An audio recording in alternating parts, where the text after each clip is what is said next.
Mga kwento ni Felmo.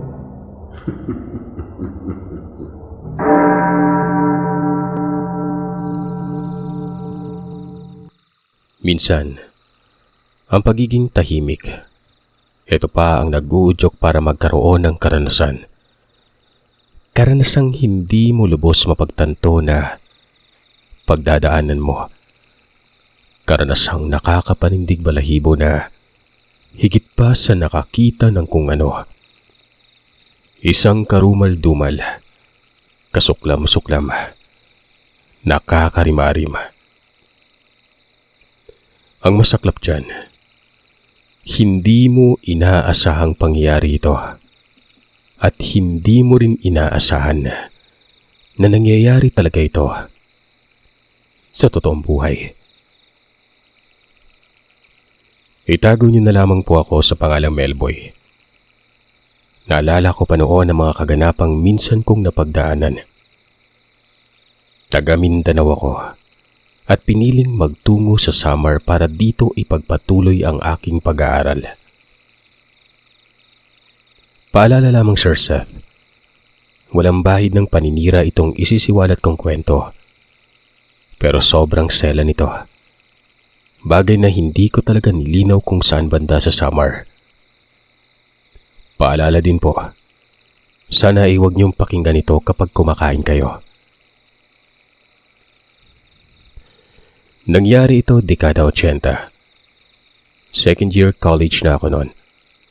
Nakisilong sa bahay ng tita ko.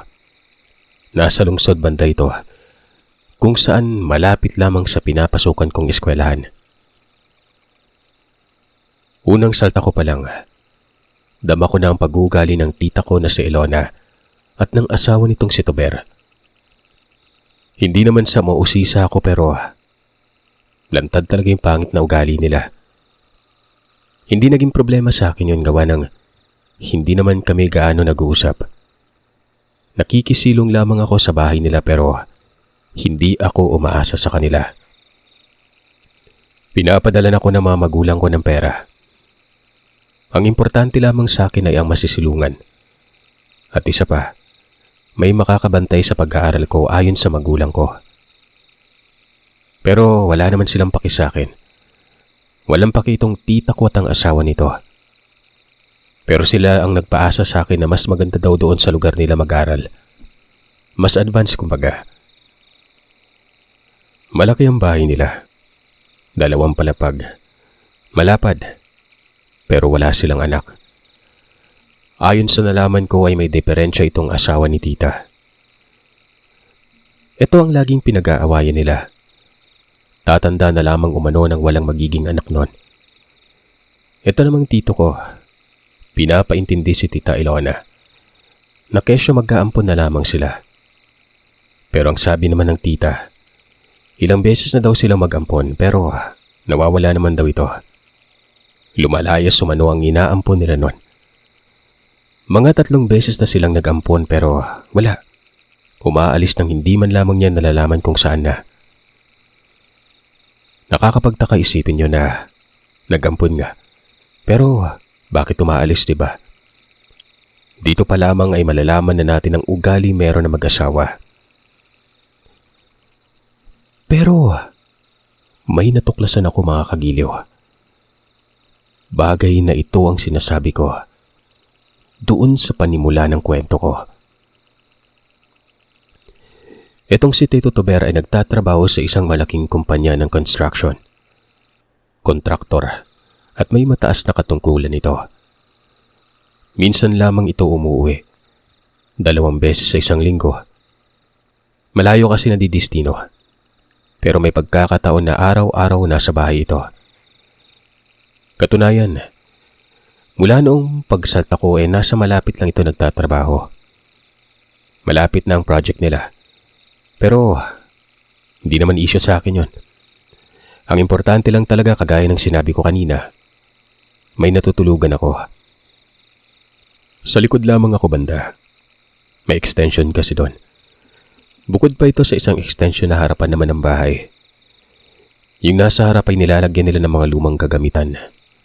Pero nakakandado yun na para bang may kung anong maselan sa loob. Si Tito lamang ang nakakapasok doon kumbaga.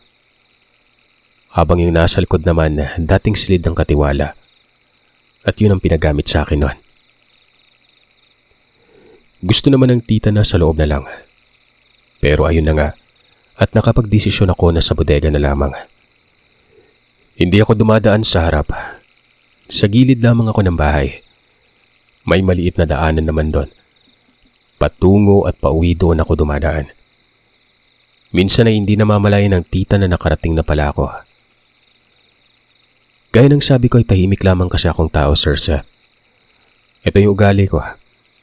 Tapos malakas ako makiramdam. Tahimik lang pero alam ko kung anong nangyayari sa paligid. Ilang buwan mula nang namalagi ako ron, may 2 bata akong napansin sa bahay nila tita. Naglalaro ang mga ito.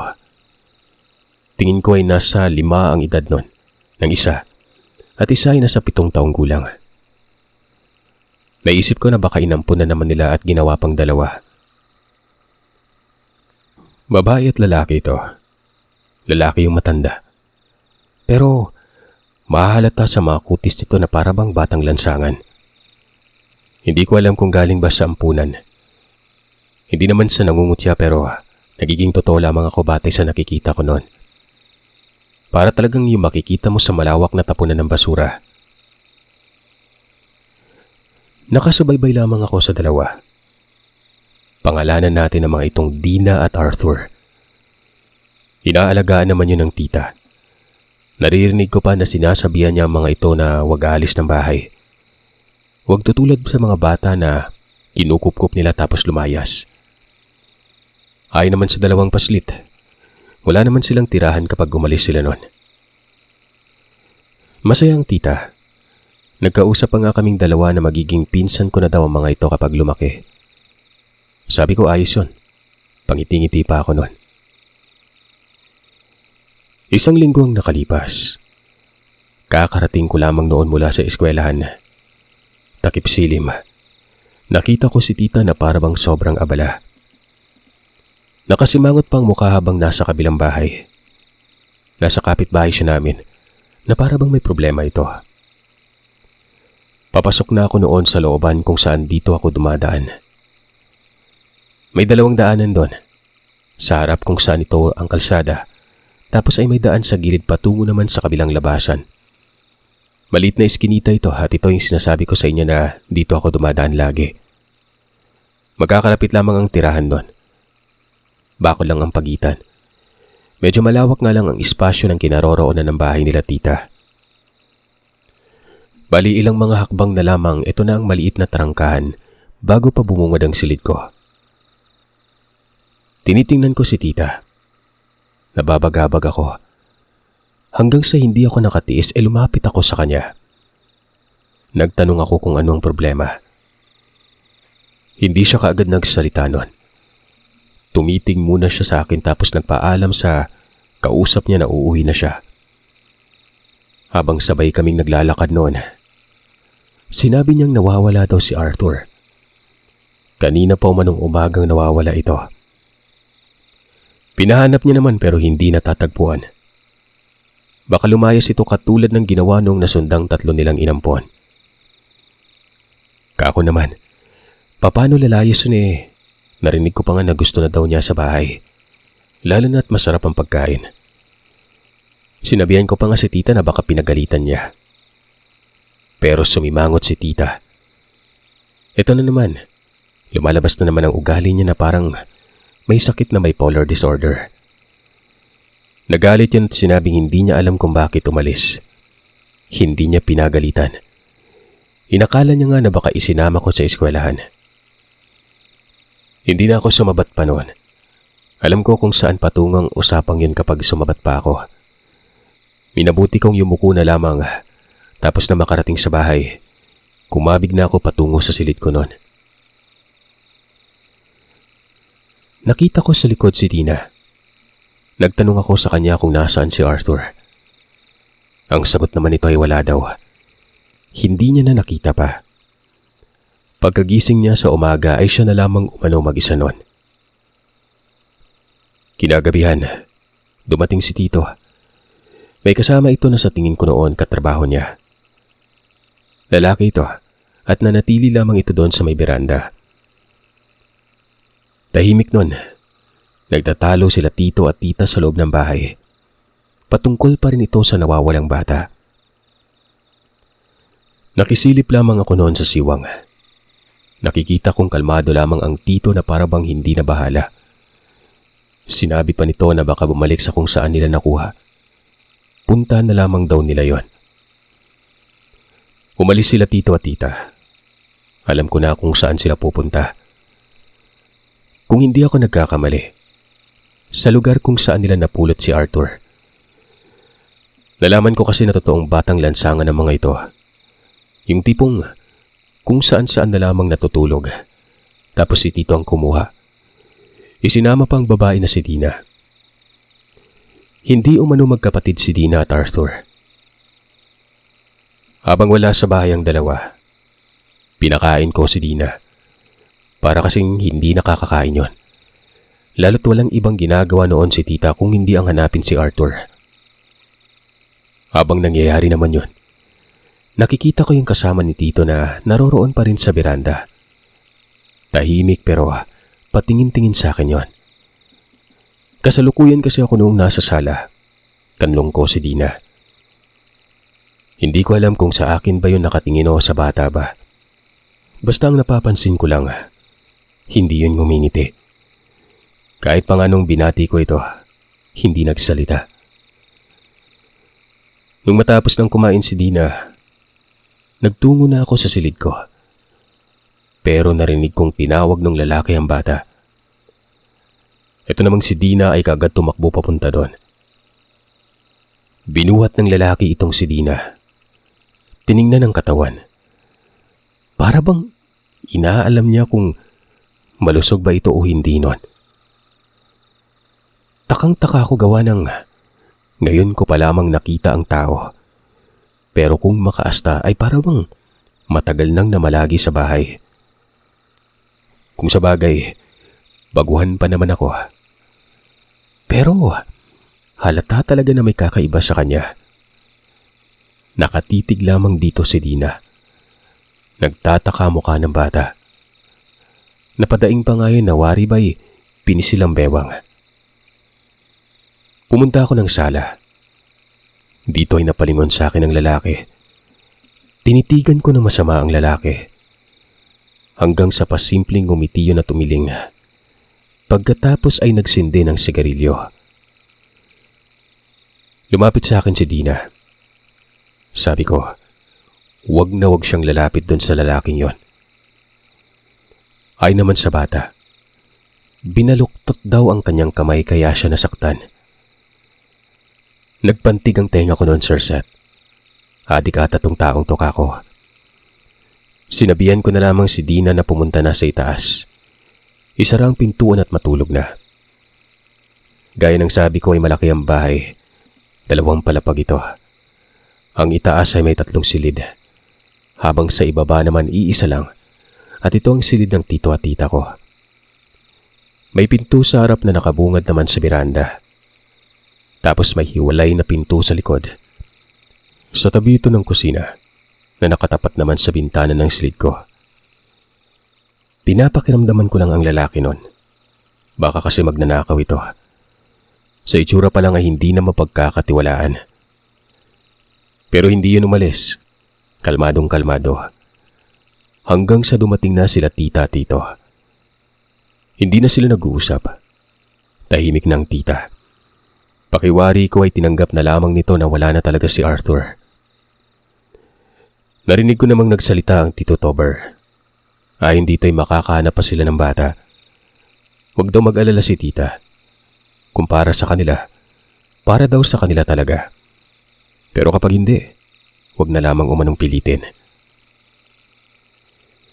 Hindi talaga ako mapalagay noon, Sir Seth. Paulit-ulit kasing sumasagi sa isip ko na gustong-gusto nun ni Arthur sa bahay. Paanong umalis yun? Tsaka kung aalis man yon, dapat magpapaalam.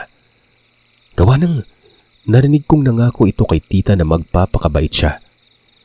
Kapag may gusto umano siyang gawin ay magpapaalam ito. Nawiwili nga ako sa batang yun eh. Para bang walang kalungkutan sa kabila ng kalagayan niyang galing sa lansangan.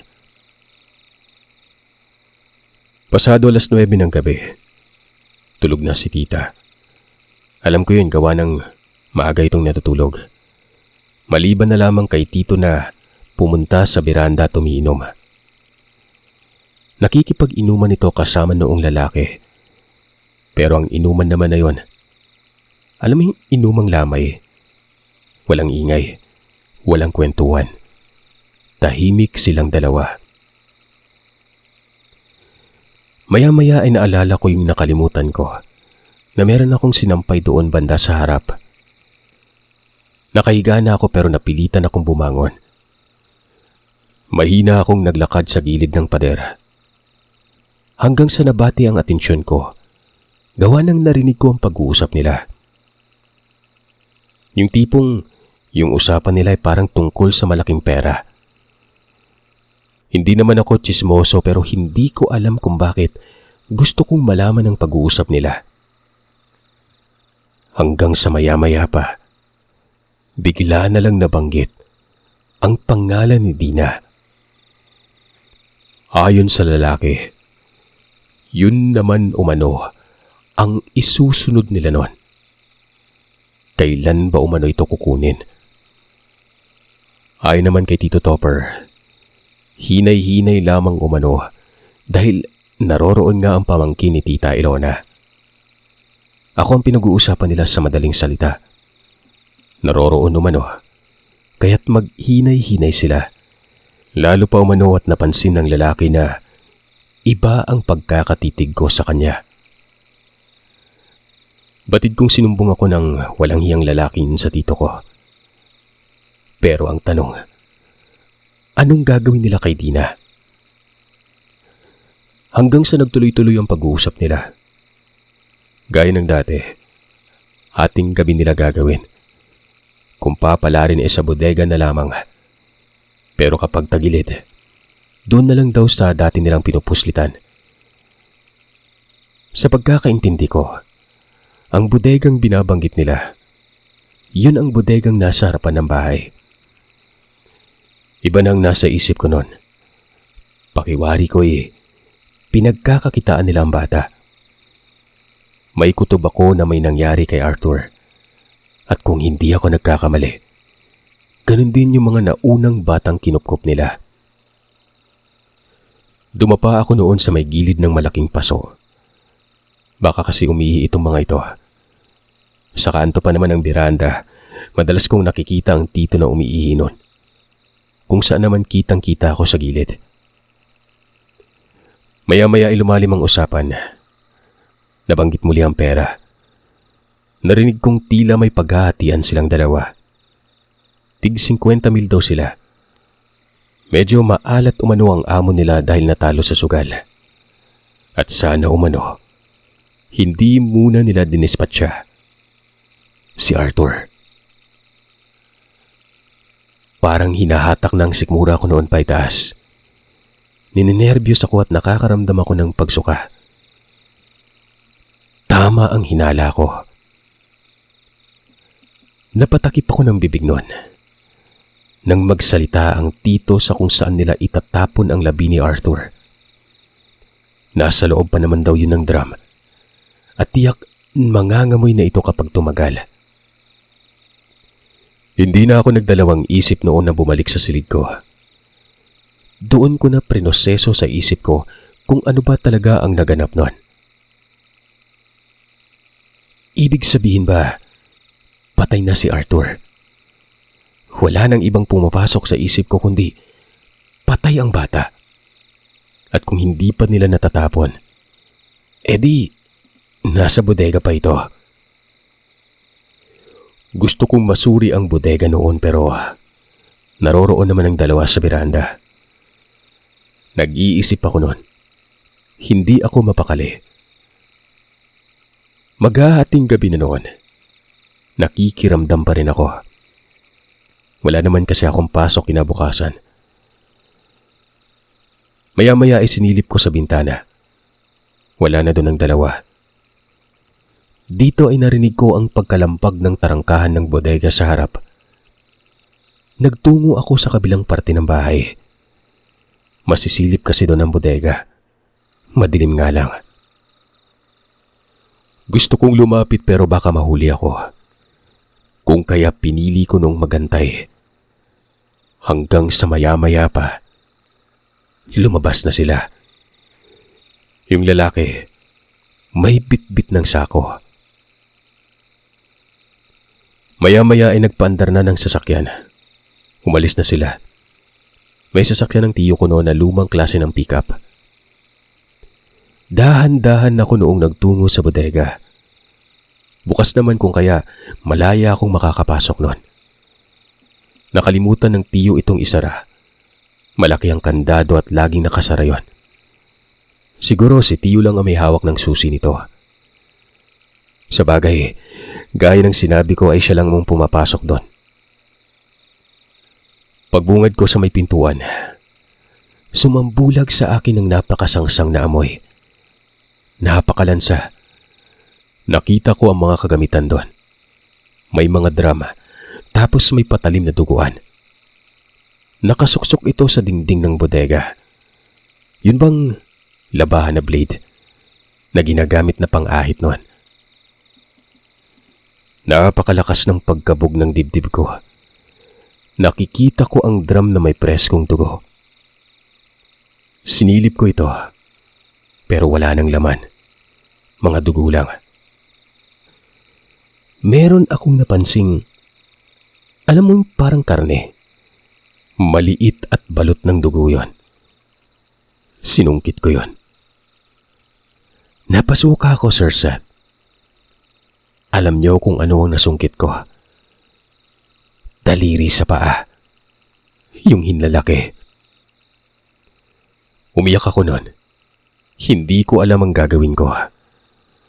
Nasa isipan ko noon si Arthur. May nakita akong itak, Sir Seth.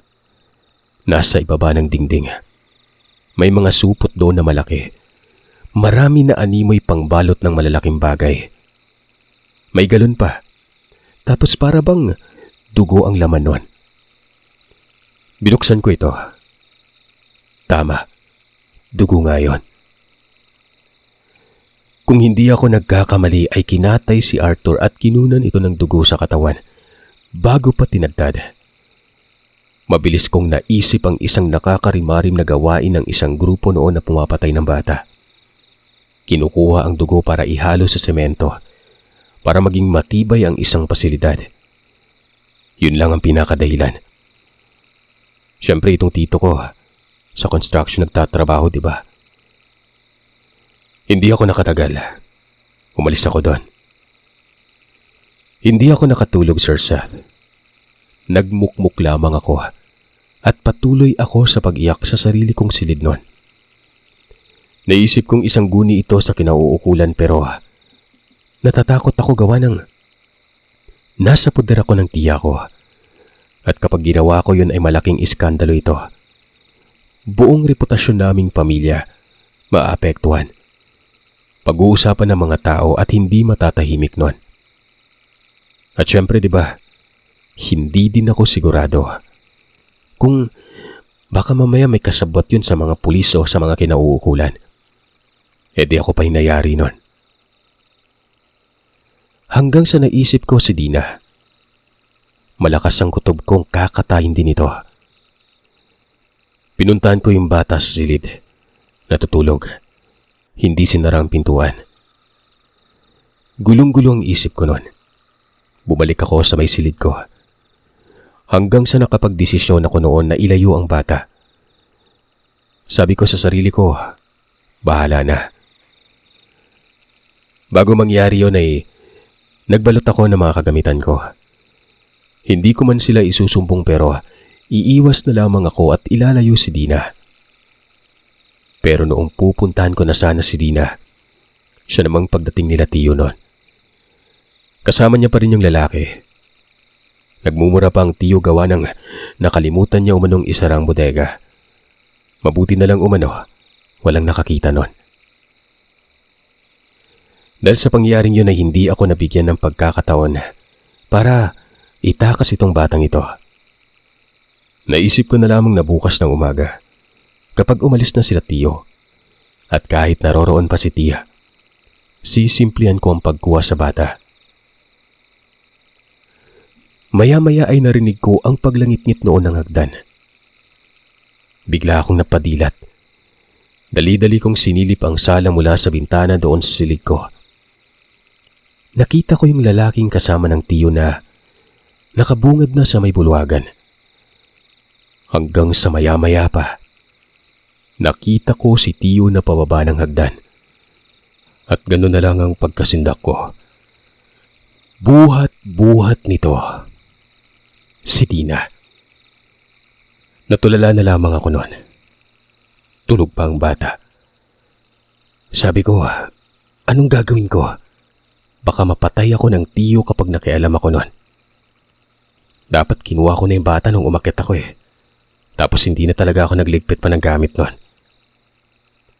Nakita ko pang tumawa-tawa itong lalaki. Tapos si tiyo ay batid kong dumiretso na yun sa may bodega. Hindi ko alam pero para na akong sinapian noon. Kung hindi ako kikilos, mamamatay ang bata at lalamunin ako ng konsensya buong buhay ko. Kumuha ako noon ng 2x2 na mga ritaso sa likod at pinili ko yung mahaba-haba ng konti. Sapat naman ang lakas ko para lumaban noon. Matapos noon ay marahan akong nagtungo sa bodega. May maliit na siwang. Sumilip ako at nakita kong nakalapag si Dina sa sulok. Nakahuyugpos lamang ito. Yun bang nakaupo tapos nakayuko ang ulo na parang antok na antok. Habang si Tito naman ay merong hinahanda.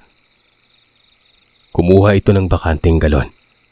May imbudo pa at maliit na palanggana. Ito namang kasama niya. Naroroon lamang sa labas. Tumutungga pa ng alak noon. Hindi diretsong makikita mula sa kalsada ang bodega dahil may mga tanim doon na bugambilya. Dito ako sa likod dumaan, sa likod ng bodega patungo sa harapan. Marahan akong sumiksik sa may mga halaman. Kasi nga, mas malapit doon yung kasama ni Tito. Nung makagalaw na ako paunti-unti, bumuelo ako noon ng hataw sa 2x2. Pinuntiri ako ang batok. Isang hampas lang, tumba kaagad yung lalaki. Mabilis naman akong tumakbo patungo sa pinto ng bodega. Dinuro ko ng dala kong kahoy ang Tito. Pinagmumura ko siya doon. Tapos ay mabilis kong dinampot ang itak. Paulit-ulit ko siyang minumura. Paulit-ulit kong sinasabi sa kanya na isa siyang kriminal. Hindi nakapagsalita ang Tito. Nakatitig ito sa akin na para bang gulat na gulat yon. Sige, subukan mong pumalag. Tatantarin kita. Masahol ka pa sa demonyo. Sana pala hindi ko nalang pinili mag-aral dito. Sana pala hindi ako nakinig sa inyo. Teka, anong nangyayari sa'yo? Ano bang ginawa ko? Kahit mangmang Tito, malalaman yung ginagawa mo. Ano to? Ano gagawin mo sa bata? Kakatayin mo? Kukunin mo yung dugo? Kagaya ng ginawa mo kay Arthur? Kagaya ng mga batang nauna pa sa kanya? Ilan na sila? Gusto mo ba mag-iskandalo ko dito? Gusto mo magkagulo? Pestik ang dako. Di na. Lapit ka sa akin. Kapag may ginawa kang hindi ko magugustuhan, Tito, tatablahin kita. Mabuti at may respeto pa ako. Mas pinili ko yung reputasyon kesa sa iskandalo. Sarap mong tagain. Hindi lang pala pangit yung ugali mo. Pati kaluluwa mo. Pangit din. Nasa labas na si Dina noon. Isinara ko ang bodega. Nasa loob kaming dalawa ng tiyo. Alam ko naman kasi na kapag tumalikod ako, susundan ako nito at may gagawin. Tinaga ko siya ng itak sa hita niya. Hindi siya sumigaw. Nagpipigil lang. Tinakpan niya ang bibig niya tapos napaluhod yon. Sumandal sa drum. Kapag sumigaw kasi siya ay magkakagulo talaga at malalaman kung ano ang laman ng bodega. Binaba ko ang itak. 2x2 naman ang ginamit ko. Pinagpapalo ko ito at ungol lang ng mahina ang maririnig mula sa kanya. Kulang pa yan, hayop ka! Wika ko noon. Pagkatapos ay lumabas na ako at pinunta ng tiya. Ginising ko ito at sinabi ko talaga sa kanya kung anong nangyari kay Arthur. Puntahan niya sa bodega.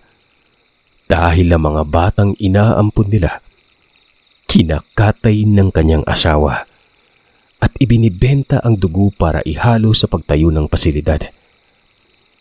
Dagdag ko pa, nakapatong sa dingding ang daliri sa paa ni Arthur. Siya na ang bahala doon sa kung anong gagawin niya sa kanyang asawa. Natulala itong si tita. Hindi ko na alam kung anong ginawa niya.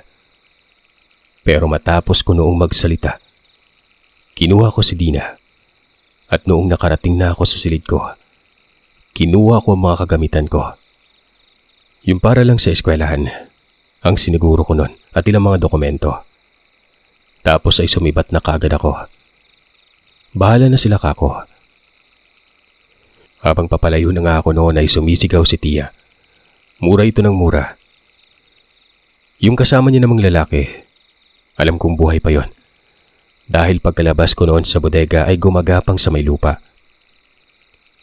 Umuwi ako sa amin. Dinala ko si Dina. Sinabi ko sa mga magulang ko ang lahat. Pero sinabihan ko din na isekreto na lang. Na si tita na ang bahala doon. Ang importante ay nalaman na nito ang katotohanan. Iyak ng iyak ang nanay ko noon nang malamang ganoon pala kademonyo ang bayaw niya. Ang tatay ko naman, nagwala sa bahay. Kahangal ko doon na pagkatao.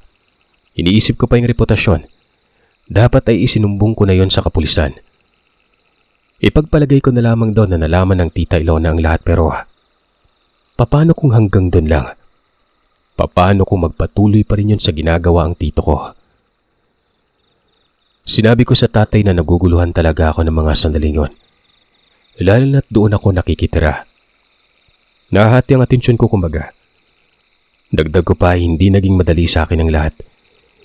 Kahit gaano pa kapulido ako mag-isip pero kapag nasa ganoong sitwasyon, talagang masisira ang diskarte mo. Humingi ako ng tawad kay tatay. Doon ko pa lang kasi napagtanto na tama siya na dapat ay isinumbong ko ang mga yon. Sadyang napangunahan lang talaga ako noon ng labis na takot at tensyon. Makalipas ang 1 buwan, nagpadala ng sulat si tita. Humingi ng tawad sa akin. Yung tito ko ay pinalayas niya umano. Sinabihan niyang kapag hindi lumayas ay ipapakulong niya ito. Medyo naging maluwag sa akin yon. Nabagabag din kasi ako noon at baka kasama pa rin ito ng tita ko. Bagamat pangit ang ugali ni tita pero kahit papano, may malasakit naman ako sa kanya. Kami na lamang ang kumupkup kay Dina. Naging bunso na namin ito sa bahay. Mabait na bata. Pinapalitan ng pangalan tapos pinag-aaral namin yon. Sa ngayon, nasa poder pa rin namin si Dina. Sa awa ng Panginoon ay nakapagtapos talaga siya ng pag-aaral. Siyang nag-aalaga sa mga magulang namin. Utang na loob niya umano ang kanyang buhay. Naiiyak nga ako sa ngayon habang isinusulat ko ito. Kung nalaman ko lang ng mas maaga, edi dapat 2 silang maililigtas ko noon. Kasama si Arthur. Pasensya na po mga kagiliw. Alam kong may masasabi kayo sa akin. Mali talaga ang ginawa ko. Dapat ay sinumbong ko talaga yon. O hindi naman kaya dapat pinatay ko na lang. Hindi naman siguro magiging mabigat ang kaso ko kapag nalaman ng otoridad ang katotohanan. Hanggang dito na lamang po ang kwento ko, Sir Seth. Maraming salamat po.